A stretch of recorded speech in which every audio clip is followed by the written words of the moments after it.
नमस्कार। भरत तिवारी के समर्थन में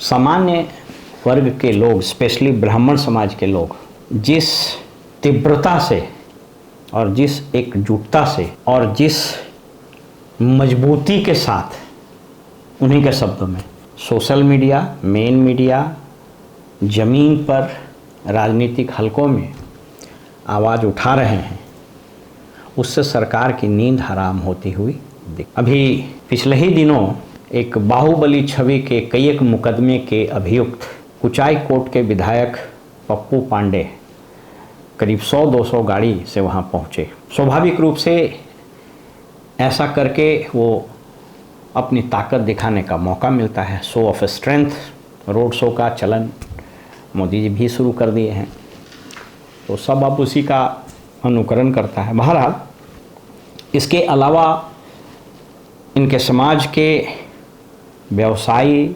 राजनीतिज्ञ, वकालत पेशे से जुड़े लोग और बहुत सारे लोग इनके समर्थन में आ रहे हैं और ये धीरे धीरे एक आंदोलन का स्वरूप लेता हुआ दिख रहा है। इसके बैकलैश में, इसकी प्रतिक्रिया में जो दलित समाज का सामाजिक संगठन है, राजनीतिक संगठन है, या इससे जुड़े हुए मीडिया के लोग हैं, वो लोग भी गोलबंदी शुरू कर दिए हैं। जैसे राजगीर के मलमास में एक घटना घटी है, जहां पासवान समाज के 1-2 बच्चे को, या जैसा रिपोर्ट आ रहा है मीडिया में, 1-2 आदमी को महंत और उसके गुरुओं ने सामान चोरी का आरोप लगाकर इतना मारा कि उसकी मृत्यु हो गई। इसके अलावा बेगूसराय में एक घटना घटी थी, जहां एक बच्ची के साथ नृशंस, दिल दहला देने वाली घटना बलात्कार की घटती है। तो ये लोग अपना अब आवाज़ उठाना शुरू किए।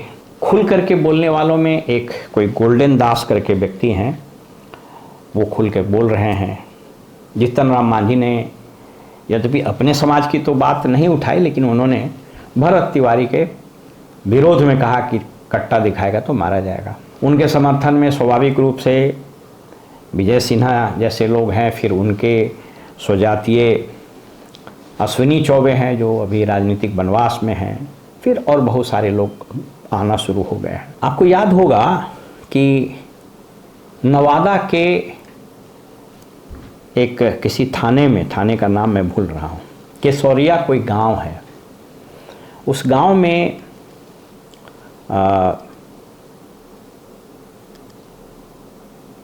एक घटना घटती है कि नदी से बालू निकाल करके जा रहा था एक व्यक्ति। पुलिस कथित रूप से रेड करने गई थी, कथित रूप से, एक्चुअली बाद में पता चला कि वो रेड करने नहीं, वो पैसा नहीं दिया था, इसलिए उसको पकड़ने गई थी कि पैसा बिना दिए हुए तुम बालू क्यों उठा रहा, और ये हो रहा है रोज़ घटना।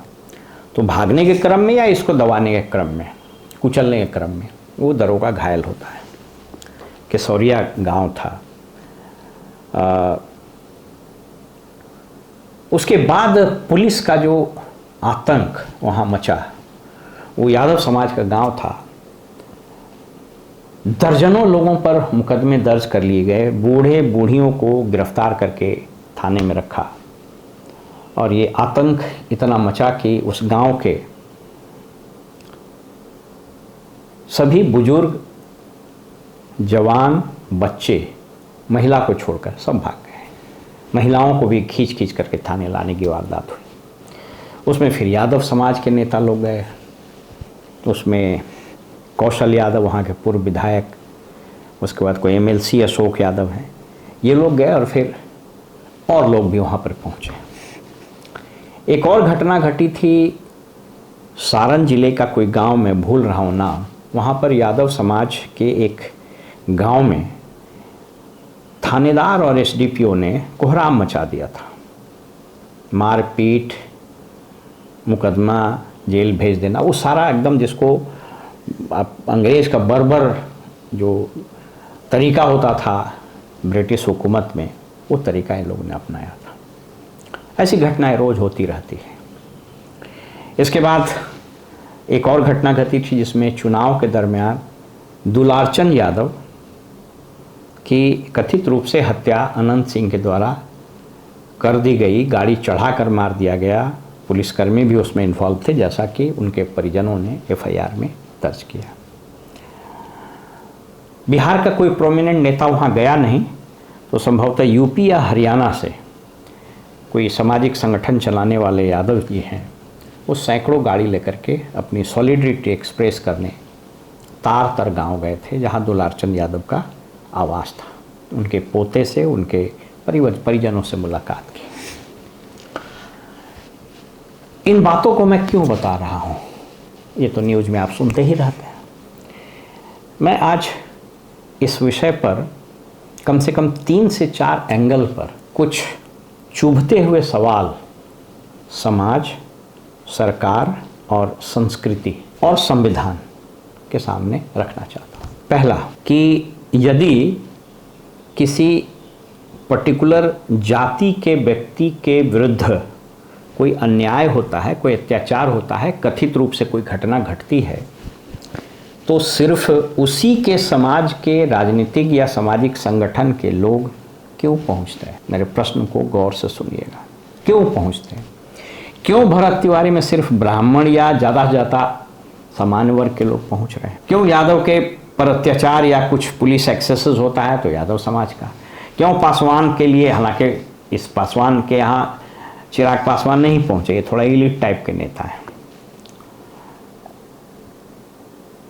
हर समाज, बिहार सहित देश का ये दुर्भाग्य है कि हम पूरा समाज जातियों में बटा हुआ है, और ये जाति के अंतरजातीय घृणा, स्पर्धा जो नफरत में बदलती जा रही है, ये घटने के बजाय बढ़ती जा रही है। इसके अलग अलग कारण है, इस पर व्यापक बहस होते ही रहता है, मैं उस बहस में नहीं कूद रहा। तो उसी संगठन के लोग जाते हैं, ऐसा क्यों है? इन प्रश्नों के उत्तर भी देने की कोशिश मैं करूँगा, आप चाहे सहमत हो या ना हो। दूसरा, इस तरह की घटनाओं में पुलिस का, प्रशासन का, सरकार का, न्यायालय का क्या भेदभाव होता है? क्योंकि ये मत भूलिए कि अभी 2 दिन पहले राष्ट्रीय जनता दल के एक सांसद हैं सुधाकर सिंह, उन्होंने प्रेस कॉन्फ्रेंस कर उस प्रेस कॉन्फ्रेंस में बिहार पुलिस के एक आला अधिकारी कुंदन कृष्णन पर सीधा आरोप लगाया है कि इनके आदेश, निर्देश और कहने पर यह हत्या की गई है। एसटीएफ ने किया है।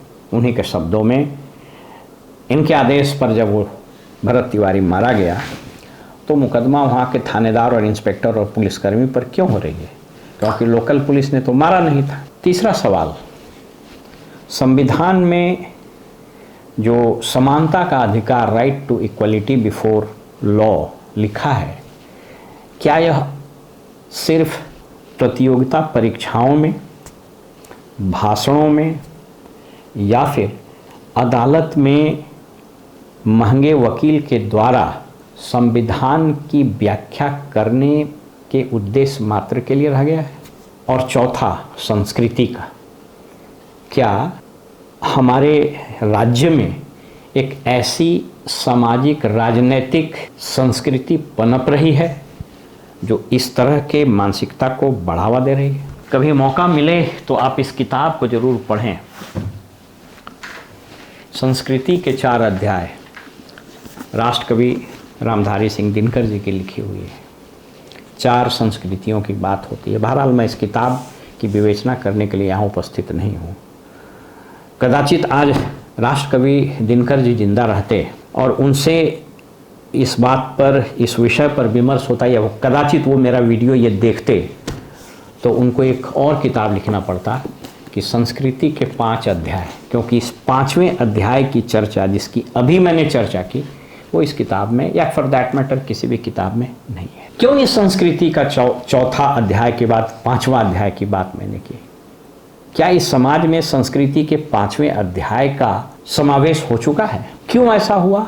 ऐसा इसलिए हो रहा है कि इस चारों संस्कृति जिसकी मैंने बात की, उस संस्कृति को इंश्योर करने का अधिकार किसको था? तो स्टेट को था, राज्य को था। और जब हम राज्य कहते हैं तो यहाँ सरकार और पुलिस। अगर ब्राह्मण मरे तो ब्राह्मण समाज उसके लिए खड़ा हो, राजपूत मरे तो राजपूत समाज खड़ा हो, यादव मरे तो यादव का समाज खड़ा हो, पासवान मरे, पासवान पर अत्याचार हो तो पासवान खड़ा हो। लेकिन वैसे सामाजिक व्यक्ति का, वैसे जाति के व्यक्ति का क्या होगा जिसमें न तो आर्थिक संपन्नता है, न ही इतना बौद्धिक क्षमता कि वो उठ खड़ा हो उसके समर्थन में। बहुत सारी ऐसी जातियां हैं जिसका तो कोई नहीं है। तो इसका मतलब क्या हम कबीलाई संस्कृति में आ गए, हम पांचवें संस्कृति में प्रवेश कर गए कि जब आपका कोई नहीं हो तो आप मारे जाइएगा? क्योंकि इस राज्य में ही सैकड़ों जातियां हैं, तो बहुत सारी जातियों की तो संख्या बहुत कम है, नगण्य है। तो इसका मतलब है कि उस जाति पर अगर अत्याचार होगा और उस जाति के लोग चूंकि सामर्थ्यवान नहीं है, वो सवाल नहीं उठाएंगे, तो उनके साथ हुआ वह अत्याचार दबकर खत्म हो जाएगा, उसको कोई नहीं पूछेगा। और यही तो रोल स्टेट का था। इसका मतलब सरकार, कानून और संविधान इस राज्य में दम तोड़ दिया है। सरकारों से, पुलिस से, प्रशासन से, अधिकारियों से, इवन राजनीतिज्ञों से भी लोगों का मोह भंग हो गया। आप पाएंगे कि मुंगेर संसदीय क्षेत्र में और उसके बाद फिर विधानसभा का जो क्षेत्र हुआ, उसमें कई राजनीतिज्ञों का यह आरोप लगा और उसके कुछ सबूत भी मिलने शुरू हुए कि पुलिस का प्रयोग कोई खास राजनीतिक दल या कोई खास राजनीतिक व्यक्ति किसी के अगेंस्ट इतना करता है कि वह व्यक्ति फिर विद्रोह करने के लिए मजबूर हो जाता है या फिर उसके साथ हो लेता है।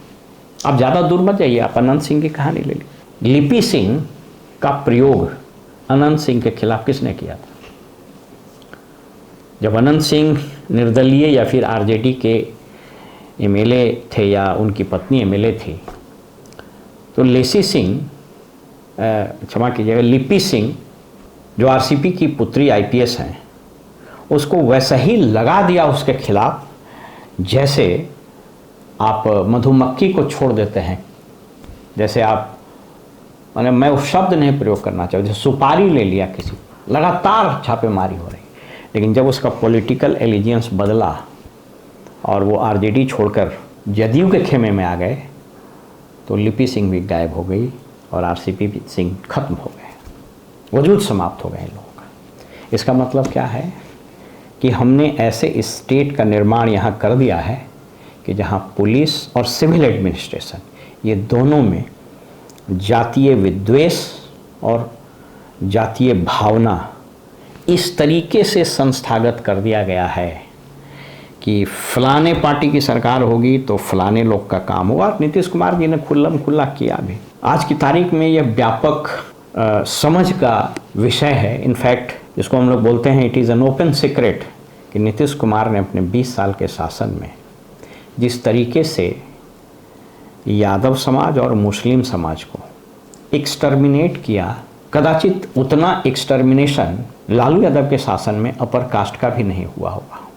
जिस तरीके से सिस्टमेटिकली समाज को यह मैसेज दिया उन्होंने कि आप अगर पर्टिकुलर पार्टी के आदमी हैं, पर्टिकुलर जाति के आदमी हैं, तो आप तैयार रहिए सरकार के सुविधाओं से महरूम होने के लिए और पुलिस की लाठी गोली और पुलिस के कानून के शिकंजों में फंसने के लिए। अब स्थिति बहुत भयानक हो गई है।